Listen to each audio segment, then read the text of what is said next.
Hey, I'm Laura, a registered dietitian with a specialist interest in gut health and IBS, and I'm delighted to welcome you to the Gut Loving podcast. This is a podcast which aims to increase awareness of IBS and the tools and therapies that can help you manage and improve symptoms. Today you're going to hear me speaking with Anthony Hobson, who is an internationally renowned clinical GI scientist and also the founder of the Functional Gut Clinic, which specialises in assessing gut function from top to bottom. Now, this is a long-awaited episode on a topic which I've had numerous requests for, and that topic is SIBO, or small intestinal bacterial overgrowth. This is a condition in which there's an excess of bacteria in the small intestine, which can lead to symptoms which overlap with IBS. I asked Anthony if he'd come and talk about this topic, as not only does he have a great way of explaining the science and physiology behind the condition, he's also experienced in both the diagnostic procedures and the approaches to treatment. So for all of you who've been waiting for this episode, I hope you found it helpful, and as always, please do share if you know someone that might benefit from listening.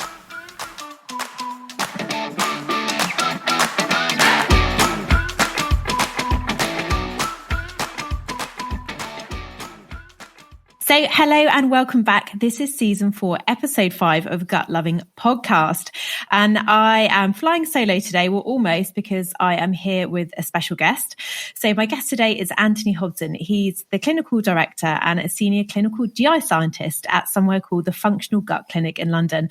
Now, I've wanted to get Anthony on the podcast. I've been hounding him to come on the podcast for absolutely ages, because I want to pick his brains about lots of different areas. But in short, his job involves assessing gut function from right the way from the top to the bottom of the gut and helping to identify conditions like IBS and acid reflux and constipation. And so I think his expertise is going to be incredibly useful today. So welcome, Anthony, to the show, and thank you for joining me today. No, thanks for having me, Laura. Sorry it's taken so long. Each week I'm like, are you coming on the podcast? Have you got any time? So now it's lockdown. You've no choice. You're stuck in your home. That's it. First day of lockdown. I'm here. Yeah, great. So I was, do you know what I was trying to think about when we first met? So I was aware of you in the Functional Gut Clinic, I think, for a couple of years, but I think it was probably about a year ago when we were at the Women's Health. It wasn't like a conference, but they sort of did a couple of day show, didn't they? And we were sort of on a panel there together. Yeah, that's right. So Women's Health had a kind of gut day, and I remember it because I brought my daughter and wife because my daughter gets Women's Health, and she was really excited to be there. But I made the mistake of wearing a jumper, and it was really warm, and so I sat on the stage sweating slightly, trying to look suave, but actually in a bit of a panic because I was so hot. You managed to look very cool and calm and collected. That's what I remember from there. So, so it'd be really great if you could start off by telling us a bit more about yourself and your jobs, because I don't think a lot of people probably know what a clinical scientist is. And I sort of saw it described on your website or the Functional Gut Clinic as the silent geek in healthcare, which I loved. So maybe you could give us a bit of background as to what it is you do. That's right. So clinical scientists are, like you say, the geeks of healthcare. So about 70% of the diagnostic tests that are done in healthcare are done by clinical scientists. So that could be audiology, doing hearing tests, or cardiology or respiratory. And essentially what we do is to do evidence-based testing of function. So, in the gut, it's when you do an endoscope, you put the camera down and you look at whether there's an ulcer there or there's a blockage or a cancer or something nasty. But more often than not, there's nothing going on. It all looks nice, pink and lovely, but the patient's got loads of symptoms. And once that occurs, then you need to see how the gut is working. And I put that akin to a little bit like seeing a car in a showroom. Looks really nice, but then you drive it and it drives terribly. And that's what we're doing. We're taking the gut for a test drive just to see how it works.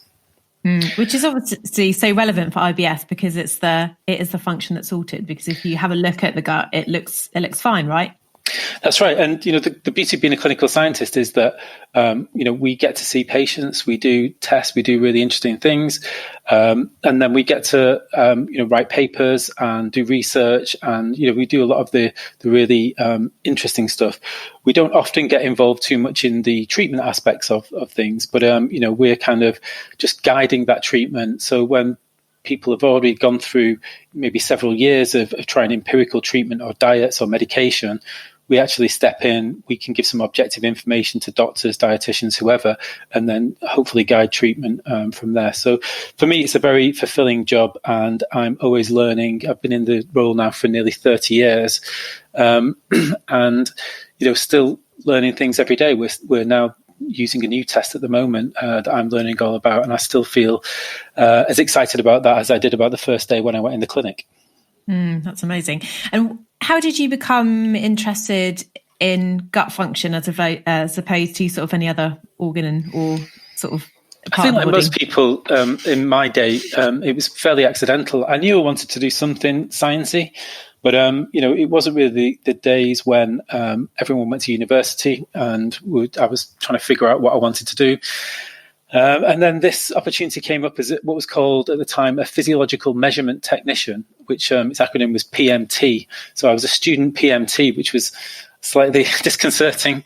And that was like a 4-year training course. And then when I started out, I was kind of thinking, well, I still want to be a footballer, maybe play golf, But I think the thing that attracted me was the diversity of the role. So, you got in there, you did spend time looking at, whether it was neurology or cardiology, but also it was that academic aspect of doing research. It really appealed to me. It was, something where you're not only doing the work, but you're using that work to then publish data that then informs other people, and you're progressing the field.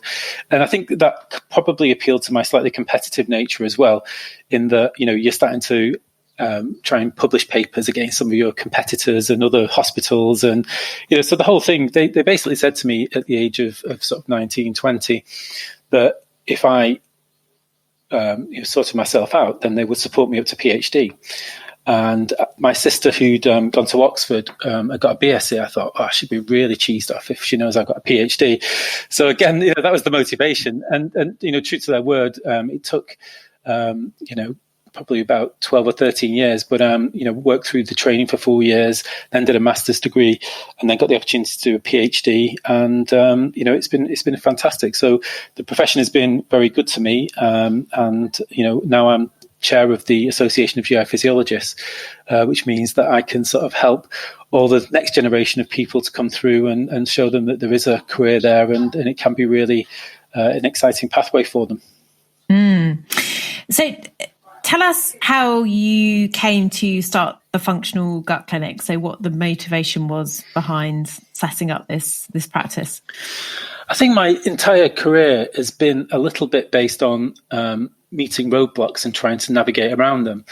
Our field is not really well recognised, not really well funded, and yet about 50% of the patients that come to see a gastroenterologist will need the test that we do.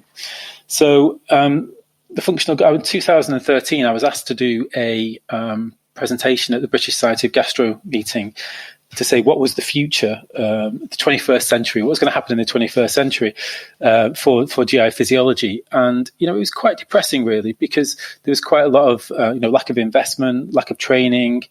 And so I kind of set out this manifesto of how things could change and how it could work and how it could be funded and, how we could make the most of it. And at the end of the presentation, there must have been, 500 people there. You could just see, the stony silence and the afterwards. And I just kind of thought, oh dear, if this is going to have to change, then I'm going to have to do it myself. So I decided I was going to set up the functional gut clinic, and in the independent sector. So, I had a private practice, and I decided that, I would fund it through that, and we would set it up, and we would show people that if you did things properly, then you could actually not only run a successful physiology unit, but you could do research, you could really move the field forward. And just at that time, there was a regulatory pathway called IQIPS, which is called Improving Quality in Physiological Services. So I signed us up for that straight away, and we became the first physiology unit to go through that accreditation process. So it kind of set down a marker to all of my colleagues to say, right, okay, I'm going to do it. I not only said that we can do it, and I joined the committees and I said, right, okay, let's all work together to try and raise standards. And, there's a great bunch of people on that committee, and, we've set up training pathways and everything else. And, quite a few other NHS centres are now up to that standard. And, we've tried to raise the bar across the field. So really, it was born out of frustration that we've got a lot of talented people. It just needed someone to have a bit of impetus to push it onto the next level. And, thankfully now we're at a much better place in general. And, Functional Gut Clinic is, growing, and we're doing research and we're doing new tests, and we're working with our NHS partners and private partners. And, I think the field is thriving now. So it was worth it in the end, but it's a lot of hard work. A lot of hard work in the first few years just to get there. And you guys, are you about, was it 7 or 8 years old now? Yep, that's right. So it was 2013 when we started. I mean, I had been doing this sort of within a private hospital for about 3 years before then. But that was, kind of sort of a limited expression of what we wanted to do. So we were kind of doing some of the tests, but this was an opportunity to really put everything in one centre. And also we've set up training programs for graduates to come through, so we can train our own generation of staff and do our own research. So it was really just throwing off the shackles and saying, okay, I've shown you how it could work. So put your money where your mouth is and get on with it now. And, I think it's been successful, and actually it's, been a continuing delight for me to be able to work in the field that I really love. Amazing. And what sort of patients do you see at the Functional Gut Clinic? So, I guess that's part of the question. And then, which leads me to the next bit, which is what sort of testing do you offer? I know, but so everyone else can know. I think that in a nutshell, we have patients who've got unexplained gut symptoms. Yeah. So, these are not patients who have just come, suddenly got a bit of stomach ache and they come straight to us. We're very much sit in the tertiary setting. So tertiary means you've been to primary care, you've quite often been to secondary care and seen a gastroenterologist. They still can't figure out what's going on, and then they send to us. And that's a bit of a shame, really, because I think we should really sit somewhere between primary and secondary care for a lot of things that we do. And I think that is changing. So, most people who have acid reflux will do an empirical trial of proton pump inhibitors. And then, if they get better, great, or they may stay on those drugs for a length of time. But what happens after that usually is that they will escalate up to endoscopy, everything will be normal there, and then they'll come to us for testing. And in the IBS world, they will have seen people like yourself, they will have gone through FODMAP diet, they will possibly have had a colonoscopy, they will have tried all the different drugs like beverine and buscopan and, all these different things. And then they'll come to us, and actually some of the tests we do for IBS probably could have been done just after primary care. So, it's an educational process. The problem we've got is that for a lot of what we do, there isn't a formal training program for either GPs or for gastroenterologists.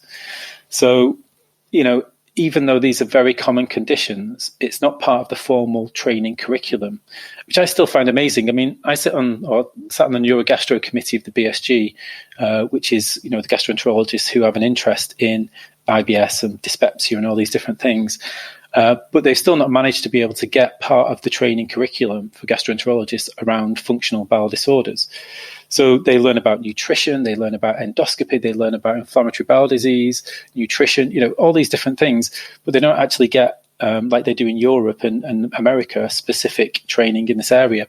So it's, do they call it a Cinderella topic? That it really is something that is the most common thing that people will see, but there's not many people that are particularly specialised or interested in it, which, that's the challenge we face.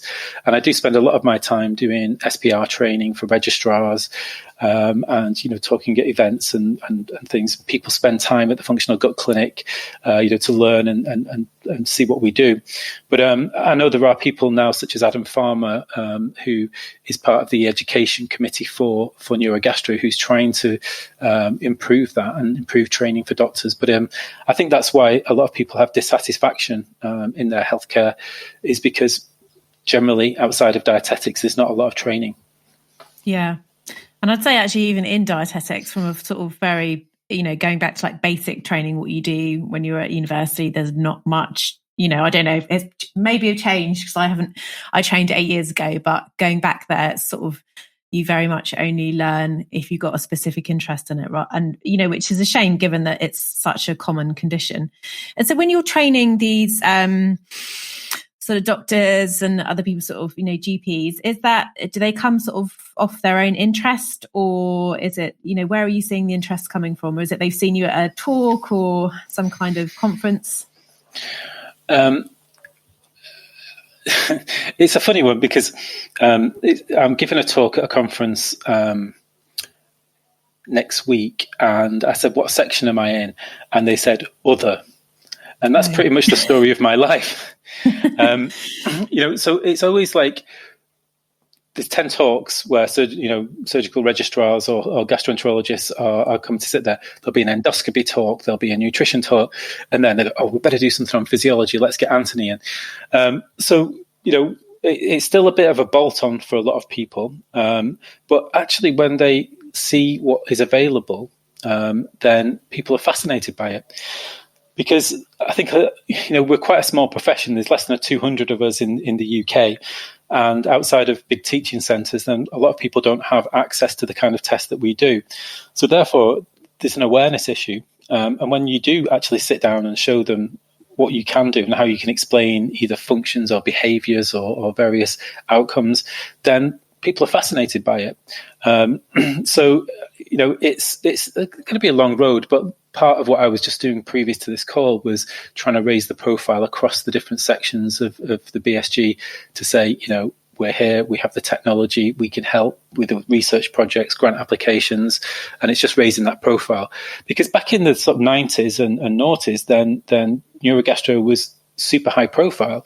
When I was working in Manchester, the guys we were working with were publishing in Nature, in gastroenterology. We were doing, some amazing work, and it just kind of died a death a little bit. So we're just having a bit of a revival at the moment. So fingers crossed.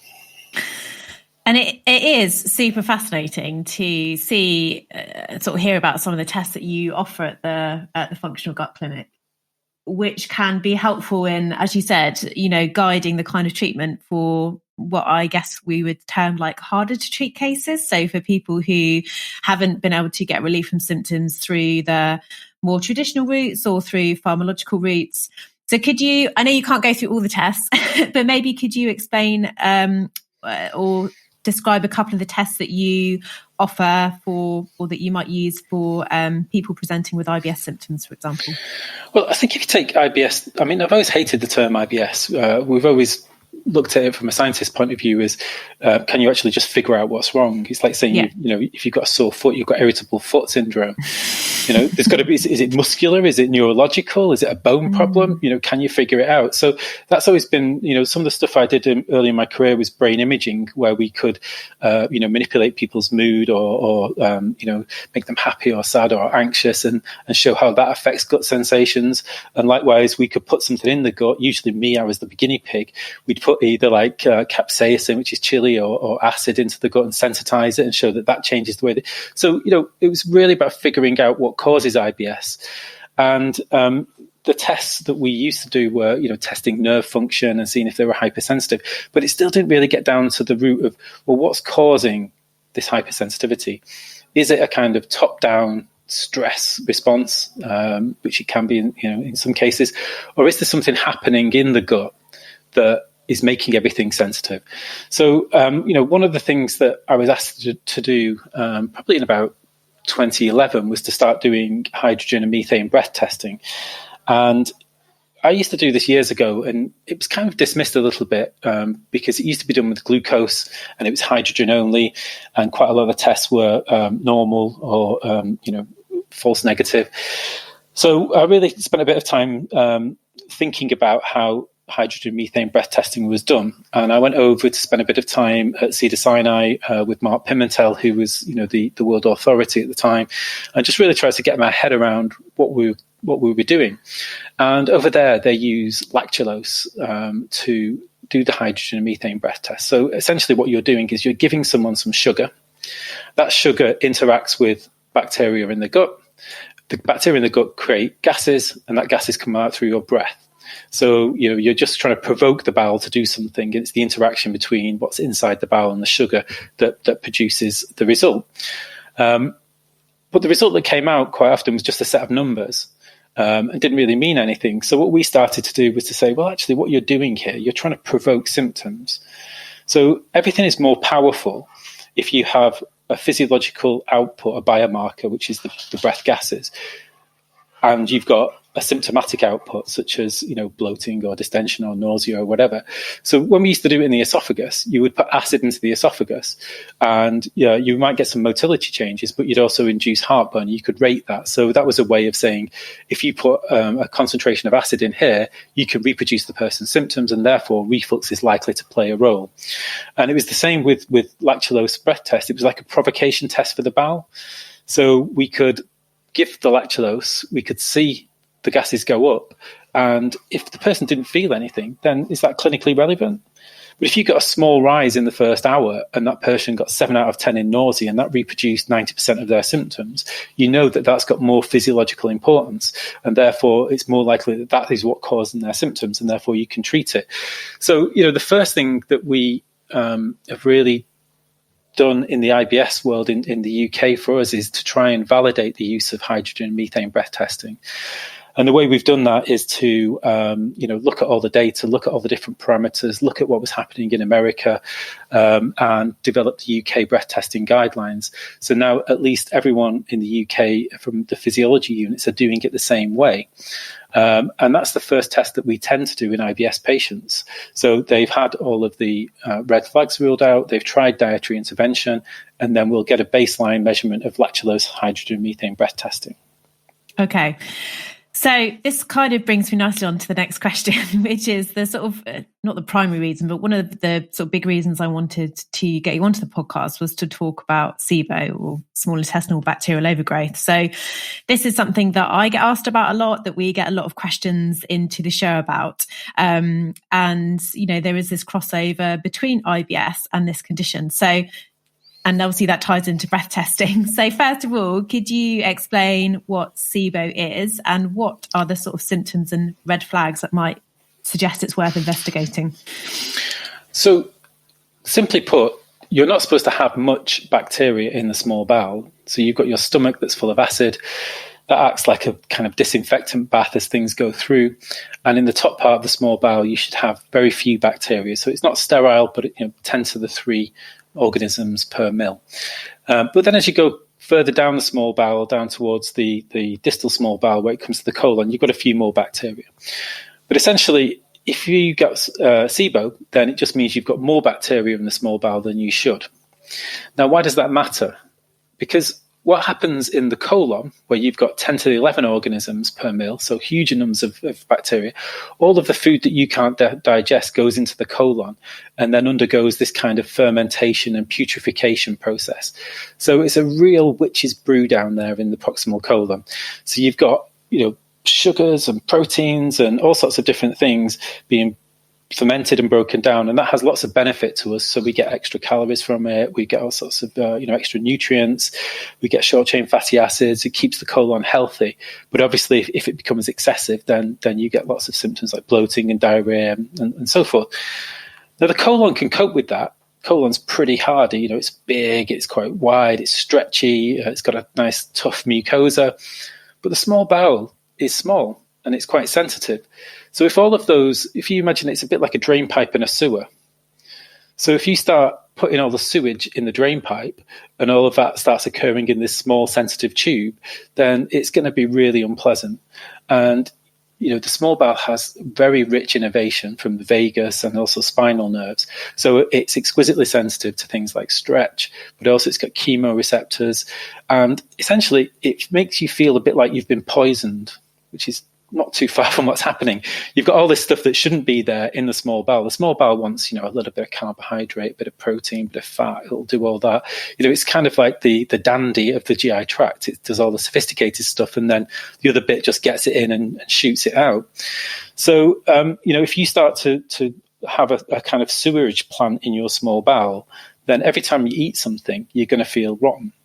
And the difficult thing with dietetics is that because the fermentation occurs quite quickly after you've eaten, then things like low FODMAP diets don't work, because even the low FODMAP stuff starts to get fermented before you've had a chance to digest it. So you go to the dietitian and you're saying, well, this should work by now. And it's like, well, it's not going to work because you're still getting fermentation of carbohydrates in the small bowel. That's still unpleasant. So when the dietetics hasn't worked, that's when you should really have the lactulose breath test, just to have a look at what's happening and whether there is SIBO occurring. So the lactulose will go through the whole of the small bowel, and if nothing happens, you don't see a rise in gas. And then when it reaches the colon, the lactulose gets fermented normally, and that's a normal process. So that's why we use lactulose first. The problem with that is if it goes through too quickly, it can give you a false positive result. Now, the way you get over that is to use glucose, but glucose gets absorbed very quickly. So unless the bacterial overgrowth is at the very top end, then you don't pick it up. So if it's positive, it's super positive, but if it's negative, it may be false negative. So there's a bit of judgment in there. No test is perfect, but the guidelines are we do lactulose first. If it's a little bit equivocal, then you'll do a glucose, and it gives you a bit more positivity about the clinical relevance of it. And also, if you get an increase in symptoms when you see the gas change, that gives you a bit more confidence that this is a definite positive test. Mm-hmm. So essentially, too much bacteria in the small bowel, which is where obviously all your nutrients are supposed to be absorbed.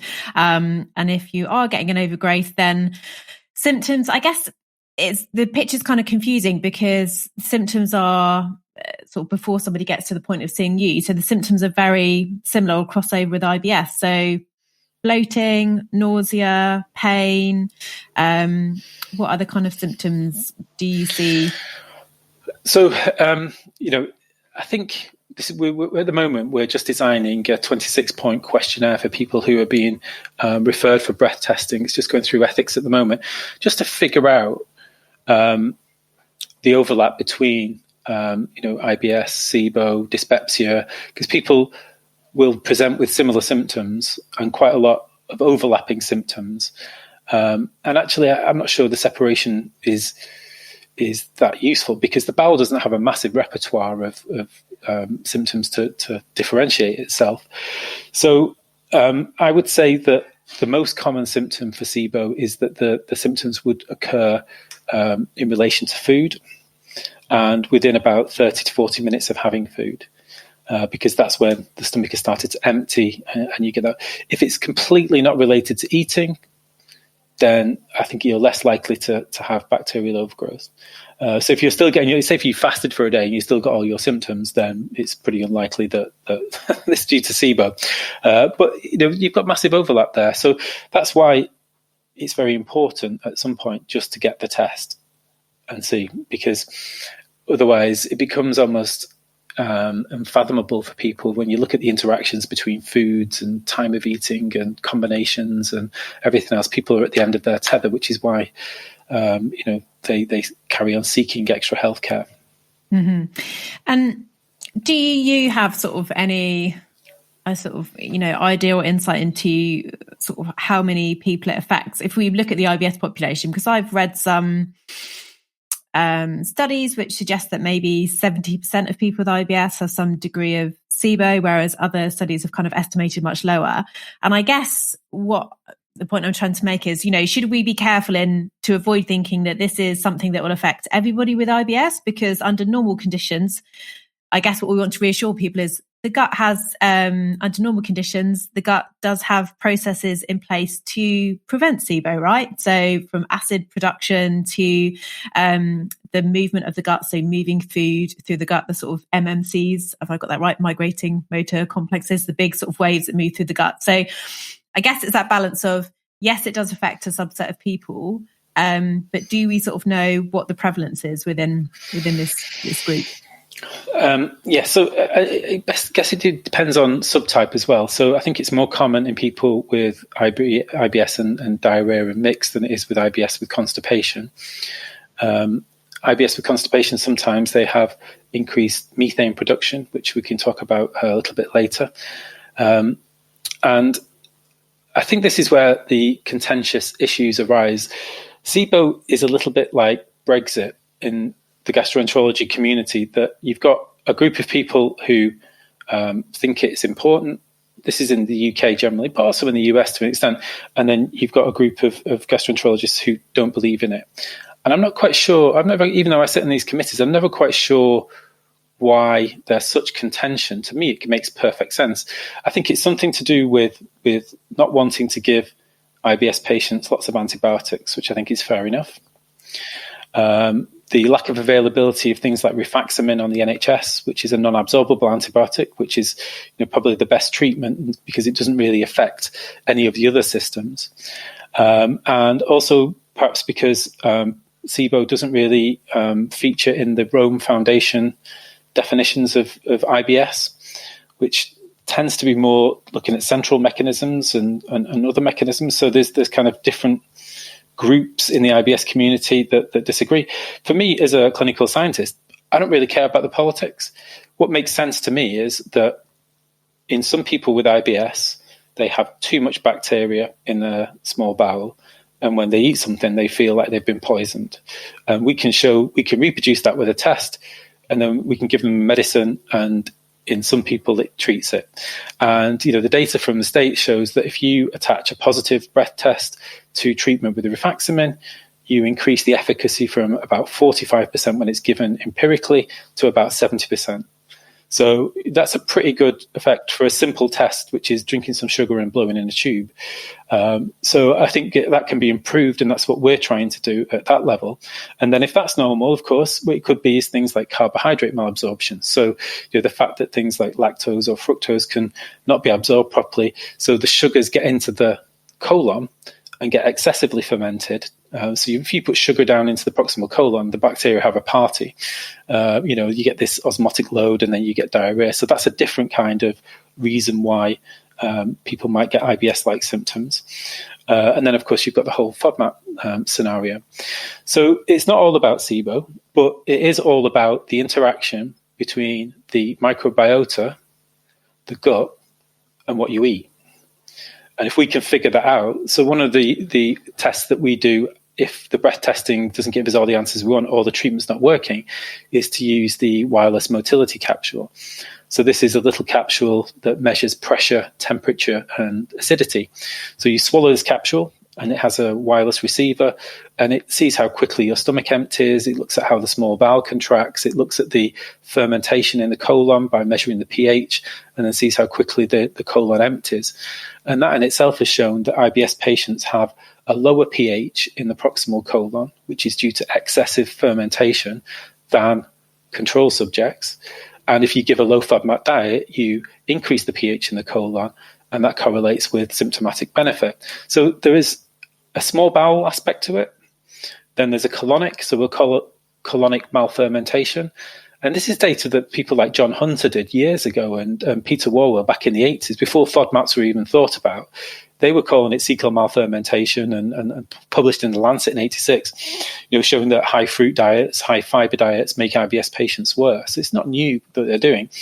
And what you've got to try and figure out then is what the best treatment is, because if you give someone a broad spectrum antibiotic for SIBO, it's going to affect the colon as well as the small bowel, where if you give them rifaximin, it's only really going to affect the small bowel with a minimal effect in the colon because it's poorly absorbed and it's quite insoluble. So for us, as clinical scientists, we're just trying to navigate through this, through the politics and through the physiology, just trying to figure out, where patients fit into this. And I think you've probably seen from the patients that you've seen, it just adds that layer of nuance to help you guide that next level of decision making before escalating up towards, further and further up the kind of gastro ladder. Yeah, I think really important to, by the time, as you said, by the time someone has been referred to you, or quite often by the time someone's come to see me, they've tried a lot of things already, and they're wanting to have further investigations or further support because they're still in a lot of discomfort. The quality of life is affected, and so it's not the first thing to rule out. But if you're somebody who has tried the traditional routes to improving symptoms and it's not been successful, and as you said there's a particular sort of symptom profile that matches that, then it's a very worthwhile test doing. One thing I want to sort of touch on before we go back to the treatment is what, in your sort of opinion, or from your sort of experience as a physiologist, are the potential causes for SIBO? So as I said before, I think one of the things that I'm always sort of want to be careful with when talking about SIBO is that it's not something the average person needs to worry about. So there are processes within the gut to make sure that most of the bacteria does stay in the large intestine, which is where it should belong. But obviously for some people, maybe these processes are not working as well as what they should, or maybe there's other things which are preventing them from working. So what are the potential causes that might lead someone to develop SIBO? Okay, so start from the top. As I said, in normality, things go through the acid in your stomach, which is incredibly strong. And it's, there's still going to be bugs and things in there, but they're at such a low level that they then get transported through, and a few of them will go on to get into the colon and so forth. And in between meals, you get, as you said, the migrating motor complexes, which just are the housekeeping contractions that clear everything out. And then you've got a valve at the bottom of the small bowel called the ileocecal valve that keeps things in the colon. But just like you get reflux disease in the from the stomach to the esophagus, you also get reflux from the colon into the small bowel. So that could be one mechanism, that the valve is a little weak and you get reflux of contents, or that the pressure in the proximal colon is too high. And I've come up with various terms over the years, such as cecal belching or cecal regurgitation, or even anal vomiting instead of diarrhea. It's trying to put that in the context of what happens in the upper gut to what happens in the lower gut. So just like some people would reflux and then you swallow and it clears it, most people, if they get regurgitation of colonic contents, and we've got some great MRI images of this, would then just get cleared from a contraction from the small bowel, then some people might not. So it could just be a motility issue, so things are a bit weak down there. It could be due to the fact that people aren't producing enough stomach acid. It's quite rare, but in things like pernicious anemia and atrophic gastritis, you're not producing enough acid, so you may get a buildup of bacteria, and that can be tested with, we do gastric pH studies using probes, but that's quite unusual. You can have structural problems, so if you've had surgery or you've got a diverticulum in the esophagus where you get a kind of blind loop, things can get stuck in there and start to ferment. But one of the most intriguing things is the effect of having a previous gut infection. So, if you get food poisoning, quite a big proportion of patients we see will say, well, I was fine until I went to, Southeast Asia, had diarrhea and vomiting, but I felt okay when I came back. But these things have persisted. And what Mark Pimentel has shown from the studies at Cedars-Sinai is that a proportion of patients have a bit of an autoimmune reaction to previous gut infection. That can reduce motility in the small bowel and prevent the bacterial overgrowth from clearing. So, we've looked at all those different causes. If we suspect there's a structural problem, we might do, a small bowel MRI scan. If we think it's a motility problem, then we can do a transit study or a smart pill study. And I think in the future, it would be quite nice to think we'll be able to do these MRI scans where you can actually see things in motion. But I think the technology is there, but it's not widely available at the moment. So they're the main causes of SIBO. And like you say, I think for the normal healthy population with normal gut function, the most common cause is going to be a previous gastroenteritis. Yeah. What about the prolonged use of antacids? So somebody's got quite severe reflux disease and they've been put on long-term I obviously call them PPIs, but basically medications to help manage those symptoms. Is that, in your mind, a potential risk factor for developing SIBO? It's funny you should say that. So we've just had a paper accepted in Surgical Endoscopy, which is a nice American journal. And we took about 120 patients who had been referred to one of our upper GI surgeons for anti-reflux surgery. And we assess them with breath testing, because what we call PPI refractory patients, what means that they're on PPIs but they still have symptoms, are quite, about 30% of people that are on long-term PPIs. So when the PPIs don't work, then what do the gastroenterologists do? Well, they send them to the surgeons for anti-reflux surgery. And what is the most common side effect of anti-reflux surgery? Well, it's gas and bloating. So, it doesn't take a genius to work out that if you take away stomach acid for a number of years, then the chances of bacterial overgrowth are pretty high. And we found that about 70% of people who were referred for anti-reflux surgery in this cohort had an abnormal breath test, whether that was SIBO, whether that was an increase in methane, or a combination of the two. So, that's a huge amount of patients. So the question is, can you either get the patients off the PPI? Because quite often what happens is their initial symptoms are heartburn and chest pain, but after 6 months on PPI, it's regurgitation and belching. So they swap one set of symptoms, which is the acid and the pain. That goes away because PPIs are really good drugs at getting rid of that. But they still get the non-acidic reflux of contents of non-acidic things like food and the rest of stuff. But they also then start to create too much gas. So the symptoms move further down. And of course, they get more PPIs, which then don't really help the symptoms. So we've just done a small trial using an intestinal adsorbent called silica gel to see whether we could alleviate some of those unpleasant symptoms in those patients, what I'll call mixed kind of reflux and IBS type symptoms. And we're just analysing the data at the moment, but it looks quite promising. But the question is for the doctors, does this person need surgery, which is potentially life-changing, or do they just need to come off their PPI and treat the SIBO? And that'll be the next phase, really, because the antacid drugs are fantastic, and people are worried about their long-term effects and things at the moment. But they are essentially safe drugs, but they were only really designed for you to be on them for about 12 weeks at maximum. And there's no evidence to keep pumping up the dose, in reflux disease. So the question is, once you've got rid of the acute phase of reflux, can you modify people's diets, their behaviors to make sure the reflux doesn't come back rather than just keep them on those drugs for long term? So a long-winded answer to your question is that long-term PPIs can cause dysbiosis, whether it's SIBO or other issues. And the worry for me is that the patients that have been on that, their next option is surgery. And that seems crazy to me. So what we're trying to do, and the reviews are very kind, they basically said, great paper, and this is going to change our practice. We will introduce breath testing as part of the screening for these patients. So some people will need anti-reflux surgery, but they also may need SIBO eradication. But other people might just need the SIBO eradication and then, manage their reflux more conservatively. But the last thing you want to do is unnecessary surgery. So it is quite an important topic.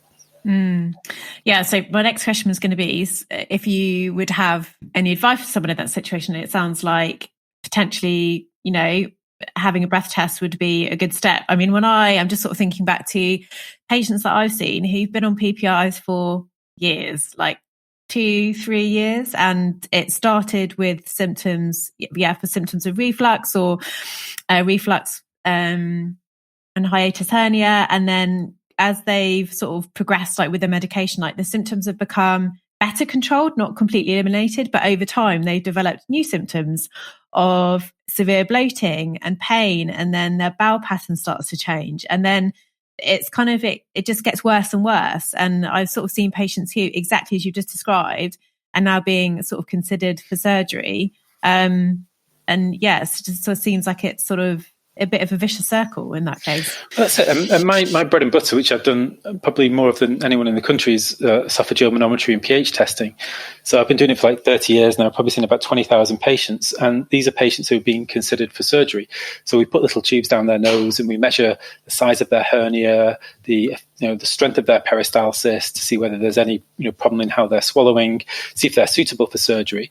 But then importantly, we do a 24-hour pH study. So this is a probe that goes down. It measures how much acid you're producing in the stomach, and then it has sensors all the way up to the back of the throat. So over 24 hours, they go home, they eat and drink whatever they want, they try and provoke their symptoms, and that gives you a definitive diagnosis of reflux. Now, if that's normal, and all of their symptoms don't correlate with reflux, then why would you go for surgery? Surgery is not a magic wand. It only cures those symptoms that relate to the thing you're trying to fix. So if you've got a negative symptom index and a normal acid exposure, then, well, where do you go next? You can't doctor say, oh, well, you've got functional heartburn, it's all in your mind. No, it's not. That's when you probably need a breath test. It's like, actually, these are now more sort of dyspeptic and IBS-y type symptoms. as a secondary consequence of long-term PPI, how can we normalize that stomach acidity without sort of compromising the reflux aspect? And, how can we treat then the SIBO type symptoms going forward? And I don't think that's been done yet. I think that's what we're doing now with our upper GI surgeons, is saying, okay, we've retrospectively shown this happens, but how can we do this maybe prospectively, to say, right, okay. And it's funny that it's come from the surgeons, really, because you think surgeons want to operate, but what surgeons want to do is operate on people that get better and don't come back to clinic and say, look at my huge bloated stomach, because they're like, well, I've operated, I can't do anything else now. All I can do is undo the operation. So it's really I wouldn't say the opposition is coming from the gastroenterologist, but the more proactivity is coming from the surgeons than the gastros in this field, because they see the long-term consequences of operating on the wrong people. So again, it's an education process. This paper should be out very soon, and we're going to promote that, and hopefully this can be then plugged into the algorithms for anti-reflux surgery, and we'll be able to do longer-term studies on it. But it's the definite problem. PPIs were not designed for long-term use. And when they were first, because I was around when they came out, and I remember there was a guy who's like 65 years of age. He was an ex-sailor, tattoos and everything. And, we asked him, he was coming onto the PPI trial, and he's like, he's holding his chest. He's like, oh, everything, it's terrible. And I said, so do you drink much? He says, I just have a, glass of whiskey a night. And I was like, how big's the glass? He's like, about that big. He came in 8 weeks later, and he was like, this is great. This is fantastic. I can eat what I want. I can drink what I want.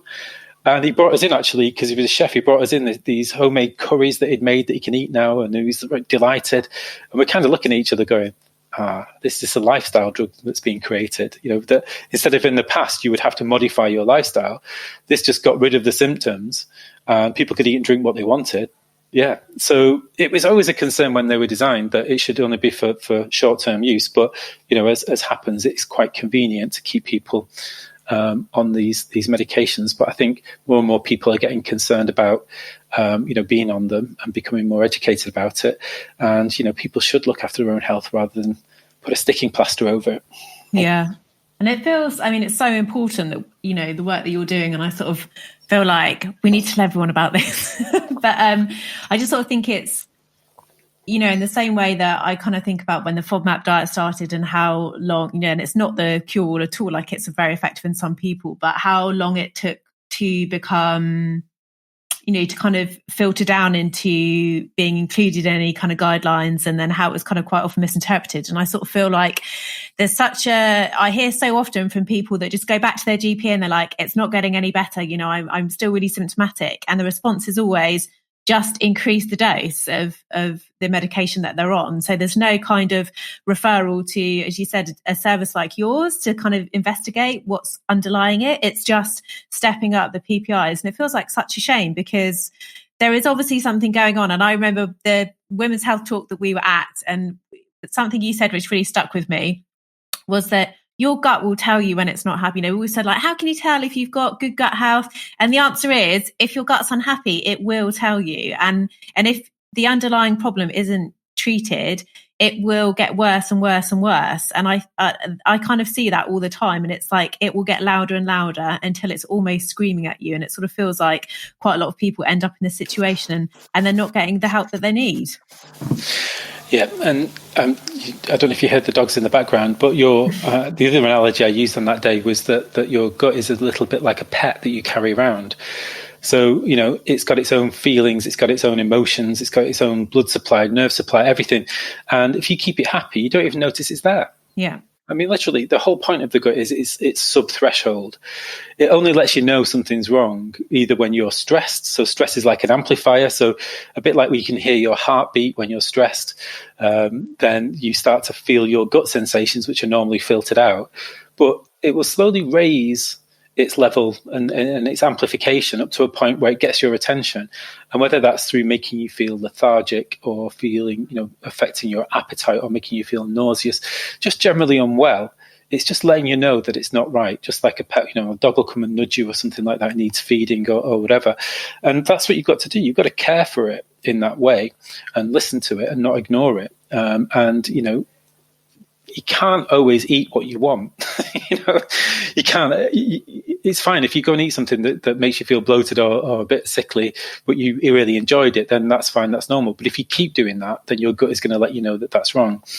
If you've got heartburn all the time and you keep eating a full English breakfast every morning, which sits in your stomach for 3 hours and creates acid reflux, I'm sorry, it's just not normal for you. You can't do it.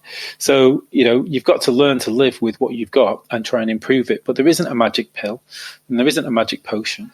So you have to put in as much effort as either your dietitian or your clinician to try and listen to it. And I think most of the time it's all things in moderation to a degree, with not going on fad diets, not taking anything in massive, having these huge litre smoothies that are full of kale and everything. Cows couldn't digest them, never mind you. That just because it's got something healthy in it, it's not going to make you feel good. So, a lot of it's common sense, but sometimes you do need a helping hand, and that's where we come in, which is why we sit kind of further down the line, is sometimes no matter what you do, it's not going to get better because things aren't quite right. And that's when you need to escalate things up. Yeah. So for anyone, let's just talk a little bit more about the sort of breath testing process for anyone that might be considering it or has heard about it. So as you explained, during a breath test, someone will drink a solution with a synthetic sugar, which is called lactulose, and they will consume the sugar, and then over, I think it's a 2 or 3 hour period at different intervals, they'll breathe into a bag or a tube, which goes into a bag, which is then sealed. And then those bags, or the breath in those bags, is analysed by you guys using your specialised machines, and you're looking for the presence of some hydrogen and methane in those in the breath that's expired. And if it goes over a certain level, that's what you're looking for to make a diagnosis. Yeah, exactly that. And as I said, we use lactulose first just because everyone should get a peak with lactulose. So we know that something's happening. So everyone should have bacteria in their colon. And so therefore we know it's gone through the system and it's interacted. The only caveat with that is if you get very slow transit, or in a few people who have hydrogen sulfide production predominantly, they sometimes get a flat line. And the way you know it's hydrogen sulfide is if you predominantly have what we call malodorous flatulence. So like eggy trumps. So if we get a flat line and you say, do you have malodorous flatulence, then sometimes it's, and that's more of a diarrhea profile. But, I want to talk a little bit about methane in a second. But I think the important thing for us is it's not a binary result. We don't just look at the numbers and say positive, negative. We've got cutoff values for European guidelines, for American guidelines. We've got symptoms in there. So we're just trying to have a bit of a nuanced picture for the clinicians and just say, look, this person, positive, definitely positive. They've got a peak within 45 minutes. It reproduced all their symptoms, that's great. But if it's borderline, we try and be a bit more nuanced and say, you might want to do this and that and think about it a bit more before you take that step of giving antibiotics. The test, we designed a home kit a couple of years ago just because patients come into central London, sitting in the clinic for 3 hours, you're travelling in, and sometimes they come for 2 or 3 tests. We wanted to be able to design something that they could do in the comfort of their home, maybe a Saturday morning at 6 a.m. before they have to take the kids to swimming or whatever. So we've now got a kit that comes in an A4 box that gets posted out to them. They can do the test at a time of their choosing. The day before they do the test, you do a restricted diet, so like a diet of low fermentable foods. But then you can get up early in the morning, do the test over 2 hours, and then post the kit back, and the results come back pretty quickly. And there's a video to watch, so people can watch the video. And for people who are really struggling and not quite certain, you can have a virtual appointment. And I think that's been, about 70% of people chose that before COVID, and now we're at 99% of people. So they can get the tests at home, do them safely at home. Everything, is secure. It's secure for our staff as well because the samples are enclosed. It goes onto a little robot, and the robot sucks them out, and we can analyze it. So that's working very well. And there's no such thing as a perfect test, but I think as a starting point, as a non-invasive test that can help maybe 60 or 70% of the patients to get some answers in the first instance, I think it works really well. And then for those where it's normal or you get a weird result, then you can start to move those people along the line. Do you want to just quickly talk about methane? Yes, please do. So obviously what we're looking for with the SIBO breath test is this, as you said, this sort of early peak in the hydrogen levels.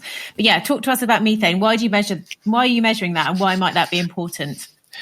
So I am absolutely fascinated by methane because it's really weird. You've got these organisms that live in your gut that are probably the most basic organisms in life. They're called archaea. So they're among the first organisms that developed at the bottom of oceans.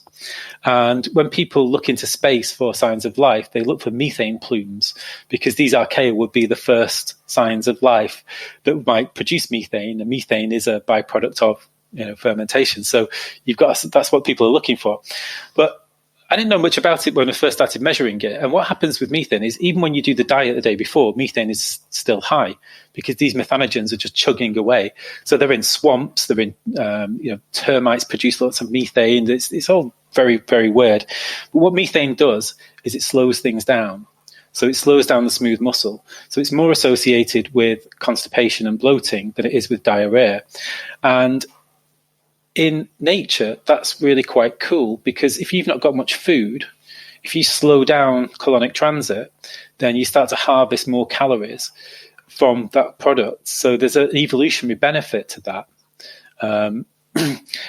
Now, one of the things that was fascinating to me was that there were a couple of patients that came in and their methane levels were like 200. I was like, that's really weird. And we don't always get like a massive referral letter from people. So I started asking them a few questions. And one thing that cropped up was that these patients all took iron supplements, either for anemia or whatever. So I was like, oh, that's a bit weird. So I kind of, go into PubMed like you do, iron, methane. It's like nothing. Absolutely nothing. Never, when you do anything PubMed, something comes up, doesn't it? Someone's done it somewhere. Yeah, always. Yeah, even if it's in a rodent like 50 years ago. So I was like, okay, well, that doesn't make sense. So I broadened my horizons to Google. And as it transpires that when you're making methane as a biofuel, so, in green energy, you can get these bacterial fermentation tanks. One of the things that they do to make more methane is to chuck iron filings into the tanks. So I then go into the biofuel industry stuff, and suddenly iron and methane is all over it. And it transpires that these organisms use iron as a fuel to make more methane. So it's like a food to them. Okay. So that's quite interesting because everyone knows that when you take oral iron supplements, then you get... Yeah. So 70% of people who take oral iron have GI symptoms, and they thought it was due to inflammation or whatever. And if you give IV iron, you don't get symptoms. So obviously because it bypasses the gut lumen.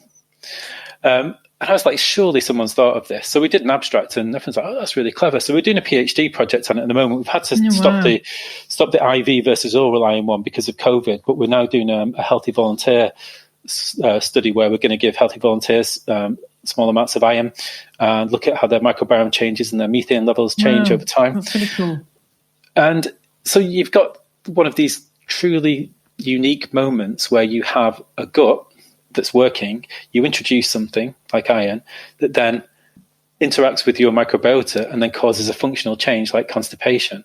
And when you've got a model like that, then you can start to manipulate it. So you could give like a probiotic that outcompetes for the iron or the hydrogen or whatever. So we're really excited about that. But from an IBS point of view, then if you've got you've got methane levels above about 10 parts per million, then that's more than normal and you will more likely to get bloated and constipated. And on our website, we've done a blog looking at sort of natural treatments for it. I mean, you can take antibiotics for it, a combination of antibiotics. There's evidence for that. But there's things like seaweed. There's a few supplements that have been shown to interact. So we're still learning about how to treat it maybe more conservatively. But methane is fascinating. And we're just... designing a methane-only kit where people just get a couple of test tubes and then they can just do it without any preparation. So they just have a normal diet the day before, produce 2 samples and then ship it back. And then if their methane levels are high, then you can follow a kind of, dietary way to try and reduce that and see if that's one of the main mechanisms of bloating. So yeah, this is what I love about my job, is that you see an observation and you kind of follow it up, and then you have the opportunity to try and figure it all out. And there's huge amounts of benefit you can have by reducing the methane, because it will normalize colonic transit and reduce bloating. And it's so interesting, because I think, the whole sort of spectrum of functional gut symptoms or just sort of seem to be dismissed like, oh, well, there's nothing wrong, it's just functional, when it's actually like there is something underlying that's affecting the function, but it's so often dismissed. So that was quite purposeful, because when I said I was going to call it the functional gut clinic, a few of my colleagues went, they'll just think you're mad. Because functional diagnosis was a negative connotation. Yeah. And I actually put in the slides, I was like, I'm going to reclaim the F word. Functional should be the first positive step in the diagnostic pathway. You've got a functional problem because the gut isn't functioning properly. Whereas a lot of people use the functional diagnosis as, I don't understand what's going on. It must be functional, i.e. it must be in your mind or whatever. And I think this is why things like functional medicine suffer a little bit, because people see it as not as evidence-based or whatever. But I mean, we're not saying we're in functional medicine. We're saying we are measuring gut function.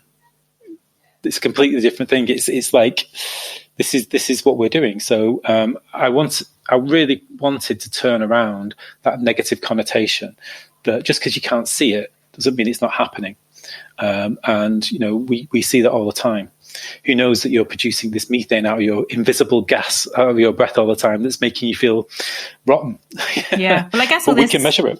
Yeah, I guess with the technology and the sort of tests that you're developing, you are turning it from something which can't be seen into something which can be measured, which I guess has always been the challenge with IBS, is even with sort of symptoms, it's very subjective. So, someone can rate something, but we don't have something physically in the blood that we can measure, or, but actually with these tests, like, they provide this level of objectivity that then we can start to better target treatments and therapies. So, yeah. But it's a bit like Nelson with the telescope to his blind eye, isn't it? I mean, if you're not using the right tools, you can't see it. So, but you have to be rigorous. And I think this is where there's a lot of really good practitioners out there that really help IBS patients, but the fact that they don't gather evidence to show how their treatments work, because placebo effect is so strong in IBS. When we did clinical trials at GSK, it was somewhere between 30 and 50% placebo response, which means that any drug that you use has to be the most amazing drug of all time to get, efficacy. And I think that's the problem, that if you don't gather the evidence and publish and show the science behind what you're doing, then people will not believe it. And I think there's a whole lot of skill and knowledge out there that sits slightly outside of where we are that could be useful, but no one's really prepared to do the science or do the trials. And the thing that amazed me the other day was I got a slide that said that the probiotic prebiotic market in the States is worth about £32 billion a year. Now, do you know too many really good quality probiotic prebiotic studies, massive randomized control trials that medicines have had to go through to get to that level of sales? When I worked at GSK, it'd take you £500 million to get a drug to market that might make, £5 billion a year. And yet all these supplements and things that are out there, $32 billion. Wow, it's just amazing. So, I think it's our job now to try and add a little bit of clarity around where people are going, because people are taking more and more things and adding things into the mix. And, it would be really quite cool for my mission for the next sort of 5 years is to say, do we have a model, a bit like the iron model, where we can put in these different substances and see if they actually work and why they work and how they work, whether it's an enzyme that might help digest FODMAPs or whether it's a probiotic or prebiotic. Because I think where we're going in terms of the field with treatment is, at the moment, what we do is treat the flare. We don't really try and prevent. And I think if we can move from, this cycle of flare and have a more of a prevention scheme, and that might be, having combination of supplements that might be healthy diet, but some supplements that might help to stabilize and maintain a healthy microbiome, so you're preventing rather than relapsing. Now, I don't know what that combination is, but that's why I'm doing this job, is to say, right, okay, we've got a group of patients where we don't know if this thing works. Let's design a proper trial, try this combination of products or things, and see whether it makes them feel better and see if we can understand it. That's what happens in pharma. And if the sums involved are as high as they are in the supplement market, there's no excuse for people not to do that proper science behind it. Otherwise, they're just taking advantage of patients. One thing I just want to sort of finish on, to sort of round up the SIBO conversation, was obviously getting, having a breath test and getting a diagnosis of, suspected SIBO is one thing. But obviously the second part of that, the treatment, is hugely important. And I think what I see happening sometimes is that people have these tests potentially through alternative practitioners, and then either get left with those results or get some alternative. We can talk about those sort of approaches to treatment. So from what you guys do at the Functional Gut Clinic, how do you treat SIBO? Okay, so in an ideal world where there was no monetary restriction, then the best evidence to treat SIBO is that you give a course of rifaximin, 550 milligrams 3 times a day for 14 days. And that will help, as I said, with the data that came out from Ali Rezai's paper from Cedars-Sinai, that will normalize your bowel endpoints in about 70% of people if it's associated with a positive breath test. Now, it doesn't always work that lasts forever. It's not like a permanent cure. So in a percentage of people, those symptoms will relapse and they may need a second course. If they then still get symptoms, then what tends to happen is you would add on something like a prokinetic. And usually that's something like prucalopride, it's a serotonin agonist, which just helps those MMCs to clear. So it's helping with motility. Yeah, it helps with motility. So that would be, for the majority of people, what they would do. Now, rifaximin is quite expensive. It's about £300 per 2-week dose. And unless you've got a very kind GP, they're not always very willing to prescribe it, so that people have to buy it themselves. So that's one of the big issues, is that then you might have to take something like a more broad spectrum absorbable antibiotic like Augmentin or doxycycline, and that will affect some of the lower bowel issues as well. But it still can be effective. So antibiotics tend to be the mainstay of treatment, but if it's relapsing, that's when you need probably further testing to see what the underlying cause of that relapse is. Non-pharmacological treatments, there's not a great deal of evidence that these antimicrobial herbal supplements do much. I got a naturopath, a very well-respected one, to present this to one of our gut club meetings in London. And there's probably a couple of trials that show that they might be effective, but there still isn't the data to support it like there is with antibiotic therapy. What else can you do? Well, come off your PPIs. Could be, if that's safe for you to do. If you're on long-term PPIs, see if you can help there. And the other thing is that, can you optimize your ability to clear things? So, if you're snacking all the time, your gut doesn't have chance to get into its natural cleaning rhythms. So, leaving longer periods between meals so you get your MMCs and get things clearing out. Maybe in some people, a lower fermentable diet would stop some of the reflux of colonic contents coming through. And as I say, we're looking at these intestinal adsorbents, which are weird things. They're like a kind of silicon gel that kind of move through the bowel. And I didn't really quite understand how they work, but there's a huge trial ongoing at the moment in about 400 IBSD patients that's looking at the effect of Enterus gel in IBSD to see whether that can improve. And one of those mechanisms may be through helping SIBO. So there still isn't an absolute perfect algorithm for everyone, but the algorithm I said at the start of this, which is rifaximin followed by repeat followed by prokinetic, seems to have the best evidence. Mm-hmm. Yeah, it's a good to make that point, I think, because I have seen plenty of people sort of come into my clinic who've been put on all sorts of really extreme diets. There's one called the biphasic diet, there's one called the SIBO specific diet, which are essentially sort of mixtures between FODMAPs plus additional restrictions, and they're extremely restrictive, and we don't actually have any evidence. I mean, sometimes I've used sort of, as you said, a diet low in fermentable carbohydrates, so sometimes that's a sort of maybe helpful addition, which again is not supposed to be sort of a long-term thing, but just maybe reducing the fermentable carbohydrates that people are most sensitive to. But there isn't actually even any evidence for the use of the FODMAP diet as a sort of treatment for SIBO. It's just that it may help to control some symptoms.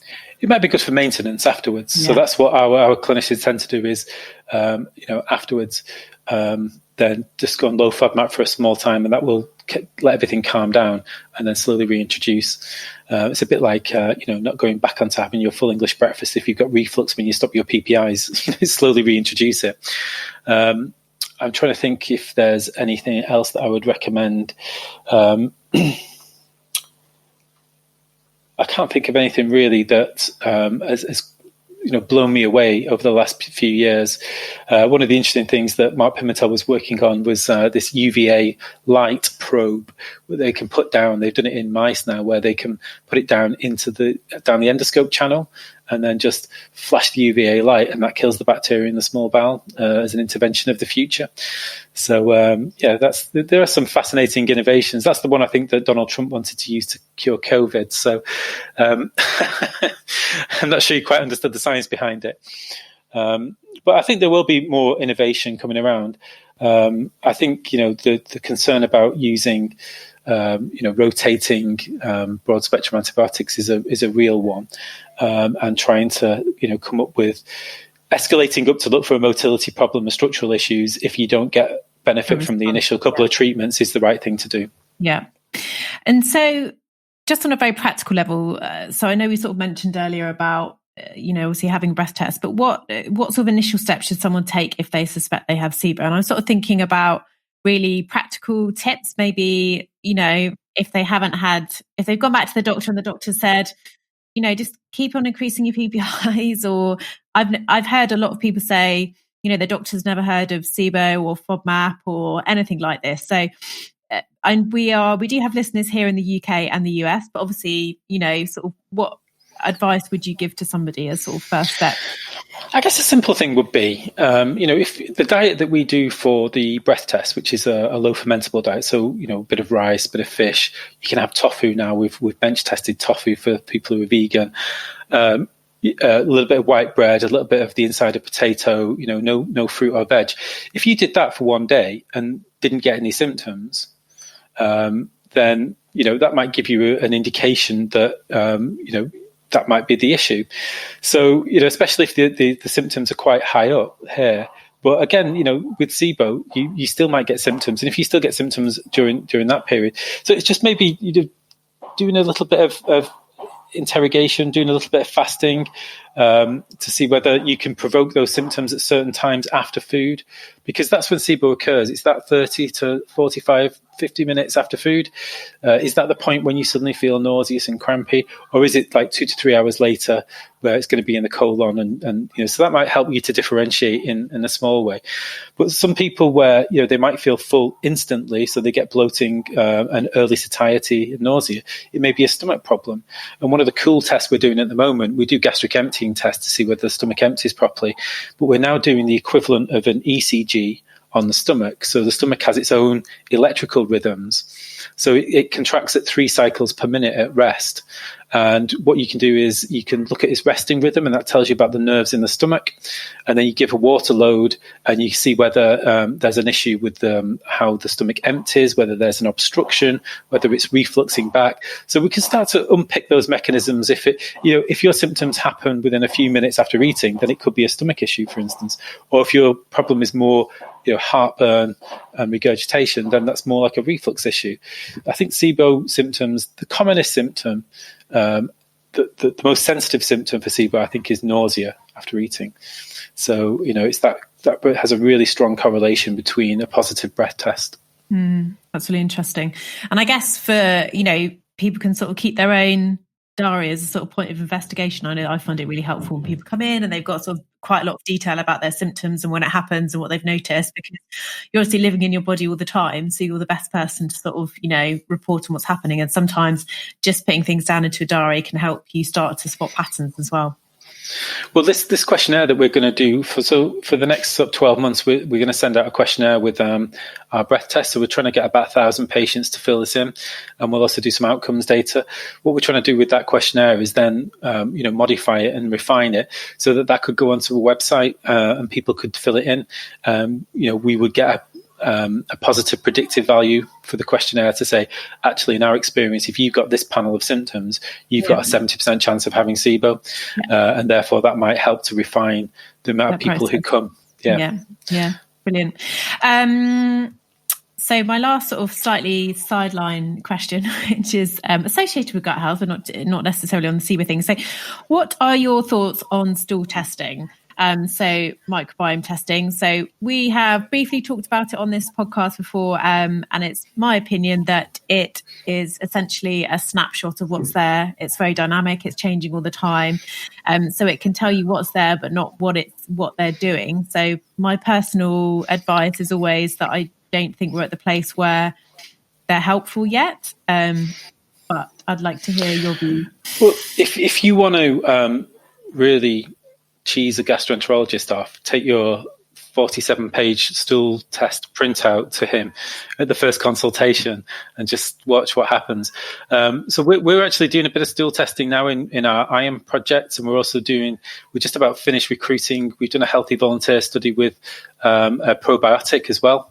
So I think if you've got a fairly stable baseline in a healthy population, and then you had an intervention and see if something changes, then that's quite useful. But certainly, my understanding is if you did a stool test on 30 consecutive days, you'd probably get 30 different results. So unless you're looking for something big like C. diff or a hugely abnormal signal, then I'm not sure they're massively useful. So what I would like is a bit like the breath test. Rather than just say, here's some numbers, I'd like to attach it to something.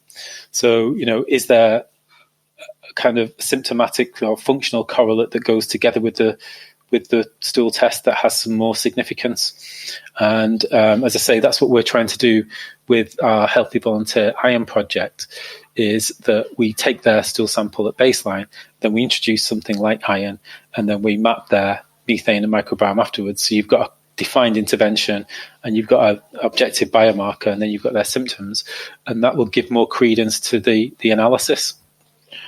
And I think, going forward, what I'm going to be talking about at the breath biopsy conference next week, which is a company called Alstone in Cambridge. They're looking at volatile organic compounds in breath. And I think that's really where the future lies for our research is, can you look at these different compounds in breath beyond hydrogen and methane that look at some of the metabolic products of what's happening in fermentation that give you an order of magnitude more sensitivity to. So rather than look at the stool or the hydrogen methane, this is why they call it breath biopsy. You're taking a sample of the metabolic products of fermentation. And even though there's like 1,000 different compounds in there, I'm sure we'll be able to find some strong signals. And that might be the next generation of breath samples and breath tests that we do in the future. So that's the exciting science for me. Yeah. So not just what's there, but what they're doing. Exactly. Yeah. I've taken loads of your time. So just one final question, because it's been so fascinating talking to you. But I kind of feel like you've relayed some of it during our conversation, but what's your sort of ideal vision for the future? So at the moment, as it sounds, functional symptoms aren't for the most part taken that seriously. They're not really investigated. And we know that testing and treatment, from what you said, is pretty expensive. So for some people it'll be possible, but for others prohibitive. So what would you like to see in the future? Where would you like to see this sort of field of gut health go? That's $1 million question. So, I'm both optimistic and pessimistic. So just as you touched on, it's within our reach. The question is is there going to be enough money to pay for it? Now, the things that we talked about aren't necessarily expensive, but with all the other priorities in healthcare, is gut health going to be a priority for the NHS? Or are the NHS going to concentrate on telling you, you've not got inflammatory bowel disease, you've not got cancer, go back and sort it out? And, when I started the functional gut clinic, one of the things that we joked about is, like, you've got Specsavers. Maybe in the future there's going to be gut savers on the high street. And it may be, just like opticians or dentistry and other things, that gut health may go in the realms of, having to look after yourself. So you rule out the serious things and it comes back. So I would like to think, in an ideal world, that the services that, certain centres provide in the NHS will be available to everyone. But it might take a long time. So there are lots of things you can probably do to not make your symptoms worse. And the hope is that there'll be enough training and enough help in gastroenterology to then treat the things that we've talked about today.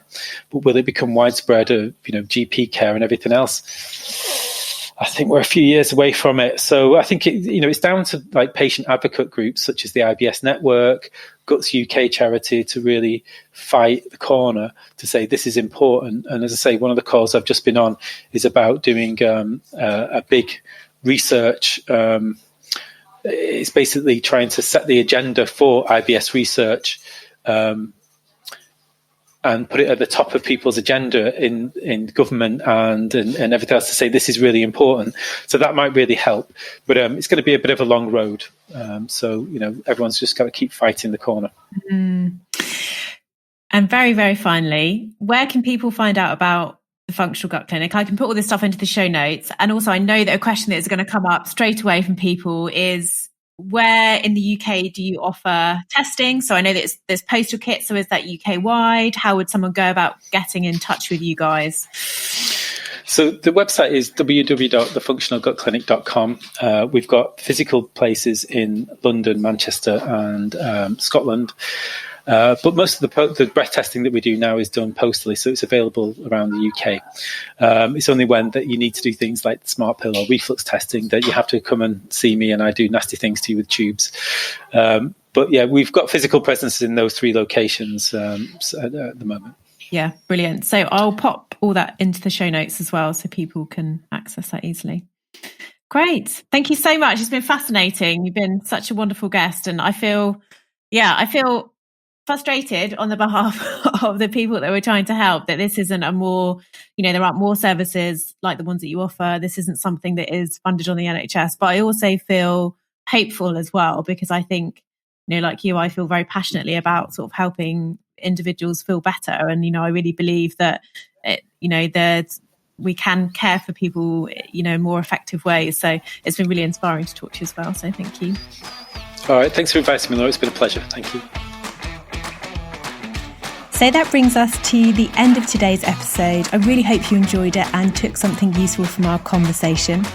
If you did enjoy it and are enjoying the series, we would absolutely love if you could give us a review. It really helps other listeners to find us and encourages us to keep going with the show.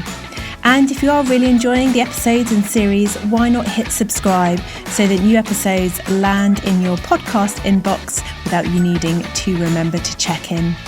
So thanks again for joining us, and we look forward to you tuning in again next time.